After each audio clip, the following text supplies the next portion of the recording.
Le brave petit tailleur.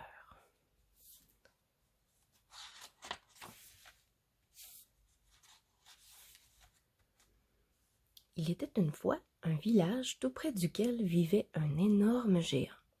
Chaque fois qu'il s'assoyait sur une maison, il l'écrasait. Tout le monde craignait que le géant n'écrase le village en entier. Tout le monde, sauf Mickey le tailleur. Il avait des ennuis de toute autre nature. Sa maison était envahie par des mouches. Elles bourdonnaient tout autour de lui. Bzzz. Il décida enfin d'attraper la tapette à mouches et frappa sur la table. En soulevant son tue-mouche, il trouva 7 mouches mortes. « Oh là là !» dit-il. « C'est un coup! Je dois raconter cela à quelqu'un. » Deux fermiers discutaient tout près de la boutique de Mickey. « Nous devrions nous débarrasser du géant, » dit l'un. « Mais qui pourra le faire ?» dit l'autre. Au même moment, Mickey ouvrit la fenêtre et s'écria « J'en ai tué 7 d'un coup !» Les fermiers croyant qu'il parlait de géants et non pas de mouches, coururent le dire à tous les gens du village. « Le tailleur a tué 7 géants d'un seul coup !» dirent-ils. Un fermier le dit même au boulanger du roi. Le boulanger courut le dire au chevalier du roi. « Avez-vous entendu ?» dit le boulanger. « Le tailleur a tué 7 géants d'un seul coup !»« Le petit tailleur est plus brave qu'il n'en a l'air, » dit le chevalier. « Le roi doit entendre cette histoire. » Et il courut le dire au roi. Le roi, aussitôt informé de ces nouvelles, fait appeler le petit tailleur. Mickey, souriant, est devant le roi et la magnifique princesse Minnie. « Quelle chance !» pense-t-il. « Peut-être que le roi désire que je lui confectionne un nouveau manteau. »« Petit tailleur, » dit le roi, « dis-moi comment tu es parvenu à tuer 7 d'un coup. »« Eh bien, dit Mickey, c'est très facile. D'abord, je les ai sentis à droite, ensuite vers la gauche, soudainement tout autour de moi. Je leur ai donc donné un grand coup, et je crois que ce fut instantané. »« Bravo !» s'écria le roi. « Tu seras mon tueur de géants. »« Le tueur de géants ?» dit Mickey. « Je ne pourrai jamais être votre tueur de géants. »« Je te donnerai de l'or, » dit le roi. « Non merci, » dit Mickey.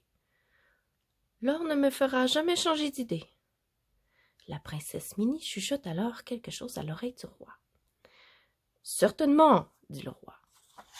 « Petit tailleur, » dit le roi, « si tu veux être mon tueur de géants, tu pourras épouser la princesse. » Mickey regarde la princesse. « Merveilleux, dit-il. Elle est si belle. » C'est ainsi que le petit tailleur devint le tueur officiel de géants du roi. Et il partit à la recherche du géant. Et quand Mickey se trouva seul dans la campagne, il s'assit pour réfléchir. « Après tout, je ne suis qu'un tailleur, » pensa-t-il. « En quoi suis-je expert pour tuer un géant? » Il était tellement absorbé par ses pensées qu'il ne vit pas une ombre qui s'allongeait sur le sol. Lorsqu'il leva les yeux, il aperçut l'énorme pied. C'était le géant qui allait l'écraser. Mais Mickey était très rapide. Il se précipita vers la première cachette qu'il vit. Une charrette remplie de citrouilles à l'intérieur de laquelle il se cacha. Chut! Mickey entendit un bruit terrible. Il sortit sa tête et vit le géant s'asseoir sur une maison et l'écraser. Mais le géant regardait les citrouilles. « Tiens, de grosses oranges, » dit-il. Le géant tendit la main et attrapa une poignée de citrouilles. Et sans s'en rendre compte, il attrapa Mickey en même temps. Et d'une poignée, le géant les avala. Mais Mickey, étant rapide, s'agrippa avant de tomber dans la moustache du géant. Mickey était suspendu à un poil de sa moustache. Mais le géant sentit un chatouillement sous son nez. « Sale mouche !» dit le géant. Et il saisit Mickey entre ses doigts. « C'est l'heure d'être brave, » se dit Mickey. il sortit ses ciseaux. « En garde !» s'écria-t-il. Et il piqua le géant en plein milieu du nez. Pic! « Aïe !» s'écria le géant en essayant d'écraser Mickey entre ses mains. Mais Mickey, toujours plus rapide, sauta dans la manche du géant. Le géant sentit un chatouillement sur le bras. Il introduisit alors sa main à l'intérieur de sa manche et essaya de l'attraper. Mais cette fois encore, Mickey était trop rapide pour le géant. À l'aide des ciseaux, il coupa la manche et réussit à s'évader. Alors Mickey sortit son aiguille et son fil. Il se mit à coudre très rapidement. D'abord autour des doigts du géant. Puis il réussit à coudre ensemble les manches du géant. Ensuite, il s'élança autour du nez du géant qui l'entoura de fil. Et Mickey ne s'arrêtait pas là. Il tourna autour du géant et le ficela comme un saucisson.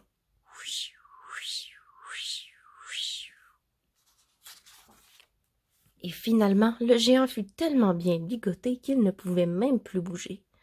Il ne pouvait plus se tenir debout. Alors il s'effondra sur le sol avec un grand boum.